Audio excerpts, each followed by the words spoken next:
যারা আল্লাহর হুকুমের তোয়াক্কা করে না, মন চাইতেছে সুদ খাইতেছে, সুদের কারবারের সম্রাট, কয়েকদিন পরে পরেই গাড়ি বদলায়। দুনিয়ার মানুষদেরকে দেখায়, দেখো আমার চাল চলন কত উন্নতি, কি বুঝদার সে। গাড়ি কয়েকদিন পরে পরে বদলায়, কাপড় চোপড় বদলায়, ঘর বাড়ি বানাইছে, মানুষ গাড় কুড়ায় দেখে। সে কিন্তু আসলে সফল না, আল্লাহর হুকুমে জীবন যাপন করে না, হারাম পথে ইনকাম করে, নামাজ কালাম থেকে দূরে, আল্লাহর হুকুম মতে না, মনের গোলামি করে, মনের কথায় চলে। এই মানুষটা পাহাড় পরিমাণ সম্পদের মালিক হতে পারবে, কিন্তু মনের শান্তি মিলবে না। যদি ইমানদার হয় মনে শান্তি মিলবে না। কেন জানেননি? একবার হইলেও তো মনে তারে গুতা দিব কিরে, নামাজ তো বললে না, পাবে নামাজ পড়তো, তুই তো নামাজ বললেন, সুদ খাইতেছ হারাম, একবার হইলো তার মনে কিন্তু শান্তি মিলত না। আর হালাল খায়া শুইছেন, এক জাত দেখাইছেন মন শান্তি, যা খাইছি হালাল খাইছি। এশার নামাজ পড়িয়া যারা শুইল তাদের মনের হালত, না পড়িয়া যারা শুইছে এদের মনের হালত সমান না। মনের শান্তি মিলবে আল্লাহর হুকুম নবীর তরিকায় যদি চলা হয়। তার কারণ হলো শুকুর, কুকুর, কুত্তা, শুকর, যে সমস্ত প্রাণীরা ফসা গান্দা খাবার খায় এরা মোটা তাজা হইতে পারে, মানুষে যদি খায় পেট খারাপ হয়। ইমানদার যদি হও মন চাহি জীবন যাপন করে সুখী হতে পারবা না। রব চাহি জীবন যাপন করলে সুখী। চারটা কাজ: এক নম্বরে ইমানদার সফল, দুই নম্বরে নেক আমল। নেক আমল শুধু নিজে করা না, আরেকজনকেও নেকের দিকে ডাকা এবং অসৎ কাজে বাধা দেওয়া। এই মহল্লায় দেখবেন সব যুবকরা কিন্তু সমান না। নবীজির সাহাবীরা কি সবাই সমান ছিলেন? মর্যাদার বেশ কম আছে না নাই?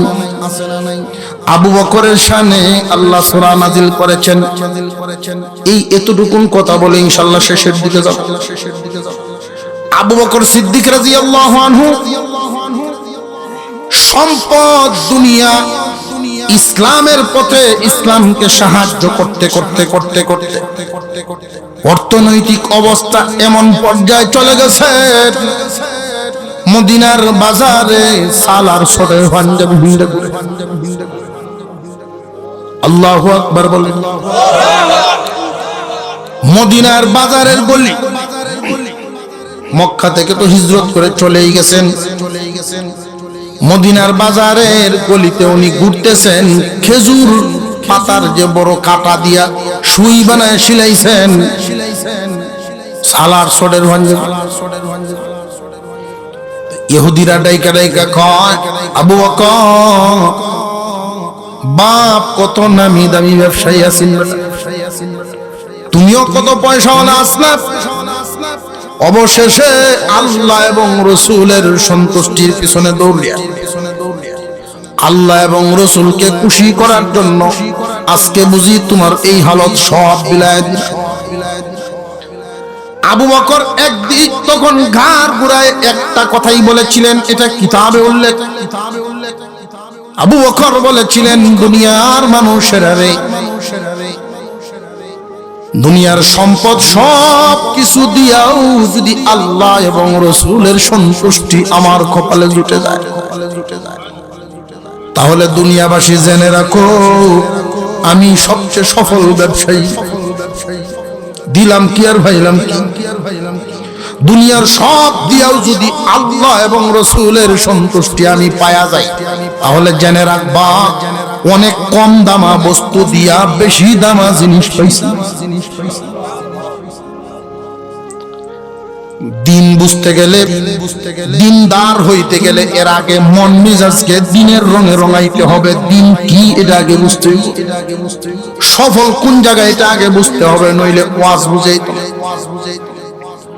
আবু বকর কেমন সফল হইলেন দেখেন। হুজুর আকরাম সাল্লাল্লাহু আলাইহি ওয়াসাল্লাম আম্মা জান আয়েশা সিদ্দিকাকে নিয়ে বসা, আসমান ভর্তি তারকা।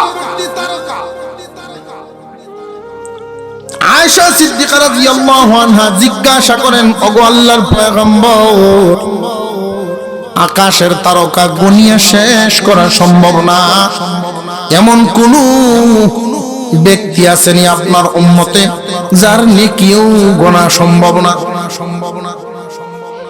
আল্লাহর পয়গম্বর বলেন, আমার উমরের আমলনামায় এই পরিমাণ নেকি। আমার উমরকে আল্লাহ এত পছন্দ করেন আয়েশা, আমার পরে যদি কেউ নবী হইতো তাহলে উমর কি আল্লাহ বানাইতো?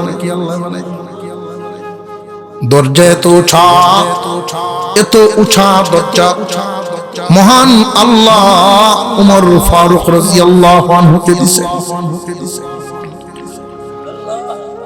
আম্মা জান আয়েশা রাদিয়াল্লাহু আনহা আশ্চর্য হয়ে গেছে, এত বেশি নেকি বুঝি উমরের আমলনামায়? আশ্চর্য হইও না, আমার আরেকজন সাহাবী আছে, তার আমলনামার হালত জানুনি, সে কি পরিমাণ লাভবান তুমি জানুনি? উমর সহ কিয়ামত পর্যন্ত, উমর সহ কিয়ামত পর্যন্ত সমস্ত উম্মতের নেকি যদি এক পাল্লায় রাখা হয়, আর আমার আবু বকরের একার নেকি যদি এক পাল্লায় রাখা হয়, আবু বকরের নেকির পাল্লাই ভারী হয়ে যাবে। কারণ কি? আবু বকরের ব্যবসা বড় সলিড এবং সঠিক। কালিমা গ্রহণ করেই উনি 3 ঘন্টা ব্যবসা থেকে বের করে এই ব্যবসা লাগাইয়া দিয়েছেন ভ্রমণ। মনে আছেনি? শুরুতেই যে আবু বকর কালিমা গ্রহণ করেছেন সর্বপ্রথম, এরপরে উনার উসিলায় আরেকজন, তার উসিলায় আরেকজন। আমি আপনি যে সেজদা দেই, আমার নামাজের সওয়াব আমি পাই, কিন্তু সমপরিমাণ সওয়াব আল্লাহর পক্ষ থেকে আবু বকরের আমলনামায়। যুগে যুগে জায়গায় জায়গায়, যুগে যুগে জায়গায় জায়গায় মহান আল্লাহ কিছু মানুষ তৈরি করেন, দিনের গোলামি আল্লাহর কামের গোলামি করাই। গৃহস্থী সবাই করে, কিন্তু এর মধ্যে যুব সমাজই আজকে যারা এখানে কাজ করছেন, এই এলাকা ইসাপসর সব যুবকরা কি ইসলামের কাজ সমান করতেছে? এমনও যুবক আছে নিজের ব্যক্তিগত কাজ কমায়া আল্লাহর দ্বীনের কাজ এখানে আপনাদেরকে জমাইবেন, কোরআনের কথা শোনাইবেন। এই কারণে তার নিজের দুনিয়ার ক্ষতি, আল্লাহ তো তার একটা বদলা দিবেন। কি বদলা? ওই আবু বকরের হয় যে বদলা। আমরা সব এখানে এসে সব পাইছি, আমরার কাজ আমরা ভাবছি, আল্লাহর পক্ষ থেকে সম পরিমাণ সব তার আমল। যুগে যুগে একদল কুরবানিওয়ালা লোক এইভাবে আল্লাহ তৈরি করেন। আবু বকরের ব্যাপারে পয়গম্বর বলেন, আয়েশা, উমর সহ সমস্ত উম্মতের নেকি যদি এক পাল্লায় রাখা হয়, আমার আবু বকরের নেকি এক পাল্লায়। আবু বকরের পাল্লা বাড়ি, সে কি বিফল না পুরাপুরি সফল? হয়তো আমরা বলবো পাগল হইছস, খালি বাস লয়ে দৌড়স, উঠাল লয়ে দৌড়স, এর পিছনে তার উদ্দেশ্য যদি সঠিক থাকে, আল্লাহ রাজি খুশি, নিয়ত যদি সহি হয়, মাওলা খুশি হয়ে যায়, সেই লাভবান। আবু বকর ইন্তেকালের আগে ডাকতেছেন, নবীজি তখন নেই, খেলাফতের দায়িত্ব পালন করেছেন আবু বকর। কেমন সফল হইছেন আবু বকরের জিন্দেগি? আম্মা জান আয়েশাকে ডাকেন, আয়েশা আসো গো মা আমার কাছে, এই নাও 3টা কাপড়, আমার ইন্তেকালের পরে এই কাপড়গুলো দিয়ে কাফন পরায়া মাটি দিবা। আম্মা জান আয়েশা কইলে দেখেন 2টা পুরান, একটা নতুন। ও বাপ, 3টাই নতুন কাফনের কাপড় দেওয়ার মতো ক্ষমতা তো আমরা আছে। আপনি এই কাপড়গুলো দিলেন, দুইটা পুরাতন একটা নতুন। আবু বকর সিদ্দিক রাদিয়াল্লাহু আনহু বলেন, মারে আমি তো শুধু তোমার আব্বা নই, আমি তো মুসলমানদের খলিফা। আমি তো শুধু তোমার আব্বা না, শুধু যদি তোমার আব্বা থাকতাম তাহলে তোমরার মতো দিতা। আমি তো খলিফাদের প্রথম মুসলমানদের খলিফা। খলিফার দায়িত্ব হলো জনগণের, সব জনগণকে কাপড় দেওয়া, অন্ন, বস্ত্র, বাসস্থান, শিক্ষা, চিকিৎসা, এই 5টা মৌলিক দায়িত্ব আছে রাষ্ট্রের। সব মানুষকে কাপড় দিতে পারি নাই, তবে আমার বিশ্বাস আমি 2 ভাগ মানুষকে কাপড় দিছি, 1 ভাগ হয়তো কম থাকতে পারে। রাষ্ট্র গরিব কেমনে দিব? 1 ভাগ মানুষ হয়তো পাইছে না। আমি চেষ্টা করছি সবাইকে নতুন কাপড়। ঈদের সময় সবাই নতুন কাপড় কিনতেছি। 2 ভাগরে আমি কাপড় পরাইছি, 1 ভাগ বাকি হিসাবে আমি 2টা নিতে পারি। তো আমি একটা নিলাম, একটা নতুন দিবা, 2টা পুরান দিবা। আল্লাহ যদি আমারে জিজ্ঞাসা করেন, আবু বকর সবার হক আদায় করছো নি, আমি যেন বলতে পারি আল্লাহ কমতি ছিল এই জন্য পারি নাই, আমার দিও নতুন। আমি আম্বহুরান আনছি। এবার ডাকতেছেন ওসমান, আলী এবং ওমর ফারুক। আমার ইন্তেকালের পরে আমারে যে দাফন করবা, সরাসরি পয়গম্বরের পাশে গিয়ে গুরুস্থান খোদা শুরু করো না। আল্লাহর নবীর রোজার পাশে গিয়ে তুমি বা উসমান, আলী, তোমরা 3 জনের একজন গিয়ে দাঁড়াইবা। নবীজির এজাজত নিবা। আল্লাহর রাসূল যদি কবর থেকে এজাজত দেন তাহলে পাশে শুয়াইবা। কারণ আমার এই 2 বছরের আমলে নবীর রেখে যাওয়া দায়িত্ব, আল্লাহর রাসূলের রেখে যাওয়া দায়িত্ব 2 বছর পালন করেছি। এর দ্বারা যদি আল্লাহ খুশি হন তাহলে কবরে রাসূল খুশি। আল্লাহ যদি নারাজ হন তাহলে রোজায় থেকে রাসূলও নারাজ হবে। রাসূলের নারাজি নিয়ে পাশে শুইলে পয়গম্বরের আরো কষ্ট হইব। পাশে দাঁড়ায় এজাজত চাইবা, যদি রাসূল খুশি থাকেন আর এজাজত দেন তাহলে শুয়াইবা। আবু বকর যেই দিন চলে গেলেন দুনিয়ার জমিন থেকে, ওমর ফারুক রাদিয়াল্লাহু তাআলা আনহু কবরের পাশে গিয়ে দাঁড়ায়া চোখের পানি ছেড়ে দিছেন। সফল মানুষের বিদায়, সফল মানুষের বিদায়। ওগো আল্লাহর পয়গম্বর, আপনার হিজরতের সাথী, আপনার পরিচিত সবচাইতে কাছের বন্ধু আবু বকর আমাদেরকে ছেড়ে আজকে দুনিয়ার জমিন থেকে বিদায় হয়ে গেছে। নবীজি গো, আপনার পাশেই রাখবো নাকি জান্নাতুল বাকিতে কবর দিব? আল্লাহর রাসূলের রওজা থেকে আওয়াজ, ওমর বন্ধুকে বন্ধুর পাশে শোয়া। বিফল না সফল? সফল, সফল বিফলটা আমরা বুঝি না। এই জন্য শুধু দুনিয়ার এক চক্ষু দিয়া হিসাব মিলাই, দুনিয়া কি কমপ্লিট, আখিরাতের হালত কি হিসাবটা মিলাই। আল্লাহ পাক যেন আমাদের সঠিক বুঝে দুনিয়াদারি করার তৌফিক দেন। এক ছেলে ইনকাম করে 50,000 মাসে, নামাজ কালাম কিচ্ছু পড়ে না, আখিরাতের চিন্তাও করে। আরেক ছেলে নামাজ কালাম সব ঠিক রাখে, বাপের গৃহস্থিরে দেখশুন করে কোন রকম চলতে পারে। বাবা যদি সঠিক চিন্তার হন তাহলে এই আমলি ছেলের প্রতি খুশি বেশি থাকে। আল্লাহ পাক যেন আমাদেরকে সহি বুঝার তৌফিক দেন, বলুন আমিন। প্রথমেই 5 ওয়াক্ত নামাজ খুব কঠিন হবে, দেখবা দুনিয়াদারি সব তোমার সামনে আয়া খাড়া। দুনিয়া তোমারে পাগল বানায়। নিয়ত করছেন 40 দিন জামাতে নামাজ পড়বেন, জামাতে 40 দিন নামাজ পড়বেন, এর ভিতরে গ্যাপ দিবেন না। দেখবেন কত জাতের বিপদ সামনে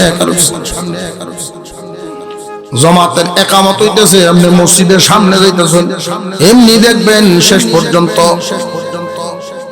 এত বিপদে ফেলবো চোখের সামনে সন্তানটাও পানি পড়তে পারে। টার্গেট তো পুরো হইল না। শয়তানে মানুষকে দুনিয়াদারির দিকে রাখতে চায়, আল্লাহ মানুষকে দ্বীনের দিকে ডাকতে চান। খুব ভালো করে শুনবেন মুসলমান, নবীজি তারে বলে দিয়েছেন 5 ওয়াক্ত নামাজ অভ্যাসে পরিণত করো, তখন আর কষ্ট হবে না। 5 ওয়াক্ত নামাজ যদি বছরে সারা জীবন পড়তে পারো, বছরে 1 মাস রোজা, দৈনিক 5 ওয়াক্ত নামাজ, এই হলো ইসলাম। গরিবের জন্য হজ যাকাত মাফ, কালিমা তো কবুল করছি ওই, বাকি আর কুটি রইল 2টা, বছরে 1 মাস রোজা, ডেলি 5 ওয়াক্ত নামাজ। সাহাবী এত খুশি হয়ে গেছেন যে ইসলাম বুঝি এত সোজা, এক কামের ইসলাম। দৈনিক 5 ওয়াক্ত নামাজ, এটা যখন অভ্যাসে পরিণত হবে এত আসান হবে। ওয়া আমিলুস সলিহাত, এই হলো নেক কাজ। নেক কাজ সবচেয়ে গুরুত্বপূর্ণ। নেক কাজ কোনটা? ফরজ, এরপরে ওয়াজিবাত, তারপরে সুন্নাত, এরপরে মুস্তাহাব। সারা জীবনের সকল নফল আমল যদি রাখা হয় এক পাল্লায়, 1 ওয়াক্ত ফরজ বিধান যদি রাখা হয় এক পাল্লায়, ফরজের পাল্লা ভারী। এজন্য ঈমান আনার প্রথম কাজটা হলো নেক আমল। যে আল্লাহ বললেন নেক আমল কোনটা দিয়া শুরু করবেন, নেক আমল কোনটারে আপনি প্রাধান্য দিবেন? আল্লাহর হুকুম ফরজ নামাজ। এটা যখন অভ্যাসে পরিণত হবে এমন মজা লাগবে, নামাজ না পড়লে ঘুমিয়ে ধরতো না, নামাজ পড়ার আগ পর্যন্ত খাওয়ান ভালো লাগতো না। নামাজ এমন অভ্যাস হবে, অটোমেটিক নামাজও দাঁড়াইতে চাইবেন, অটোমেটিক। আমল হইলে, আমল বুঝাইছি তো যে অভ্যাস প্রতিদিন বিছনাত। কিছু কিছু মানুষ আছে দেখবেন জবানি কথার কিছু আমল আছে, আমনের আমনের করে, কথায় কথায় আমনের আমনের, পরে আমনের এদিক দিয়ে গেছে, পরে আমনের আমনের শব্দটা এর মুহতার, এটা আমল হয়েছে। ডাক্তারের কাছে রুগী গেছে, স্যার স্যার আপনার পেটটা বেদনা। ডাক্তার শুনতেছে, বলেন কি হয়েছে, কি সমস্যা, বুঝাই বলেন। স্যার রাত্রি থেকে স্যার পেটটা বেদনা, শেষ রাতে আপনার পেটটা নামাজ দিছে স্যার, আমার পেট নামাজ দিছে, আপনি শুনতে।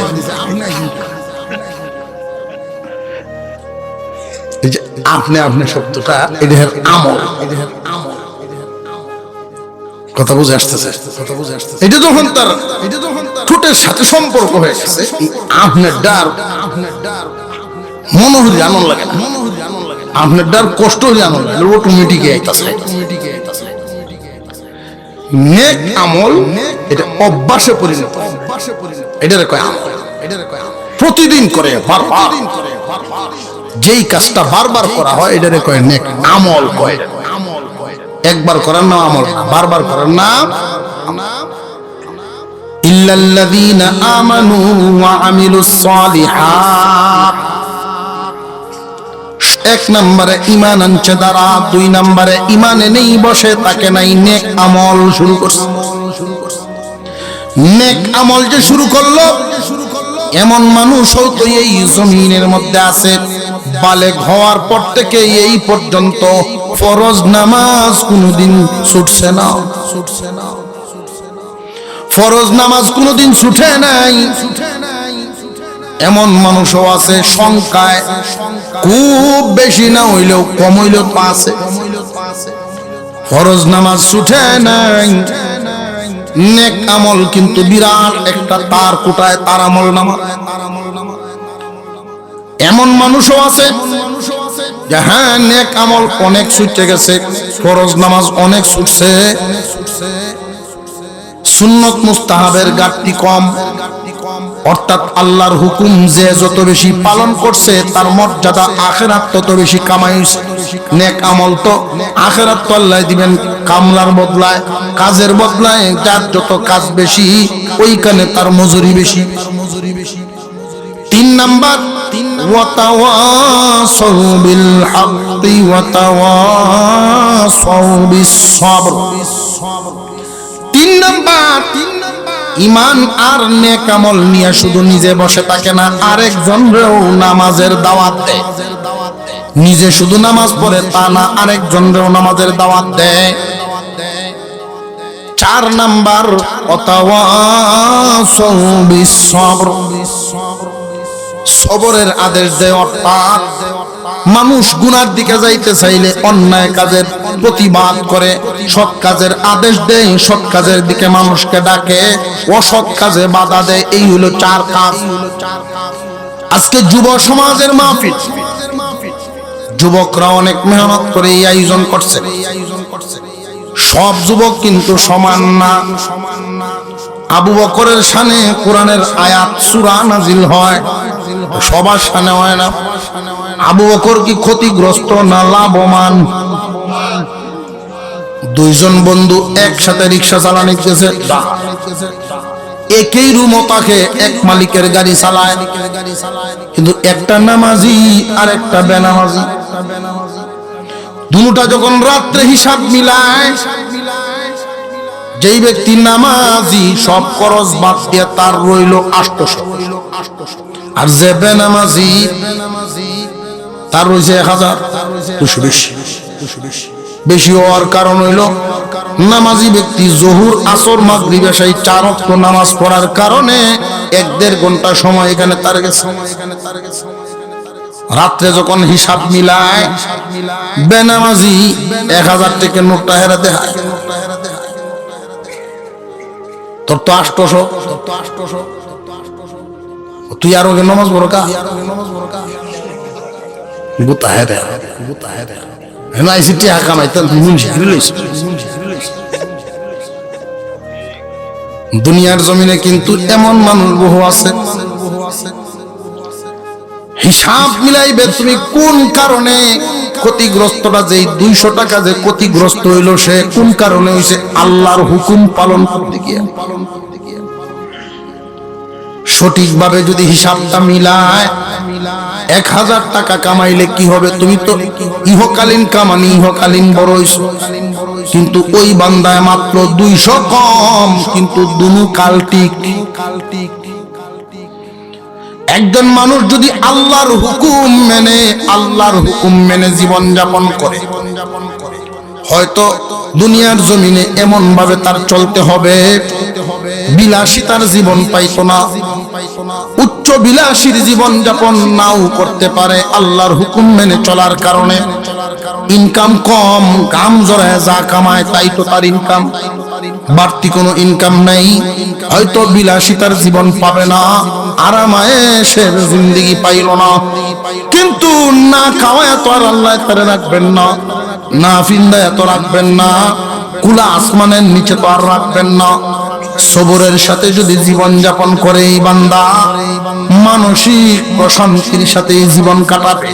মনের দিকে আল্লাহ একটা শান্তি দিলে দিবেন। হালাল পথে আল্লাহর হুকুম মেনে যারা চলে, মানসিক শান্তি মিলে, মনের একটা শান্তি নিয়ে দুনিয়ার বাহাদুরি পাইল না, কিন্তু যখন দুনিয়া থেকে বিদায় হবে, আখিরাত তার জন্য কমপ্লিট কামিয়াব।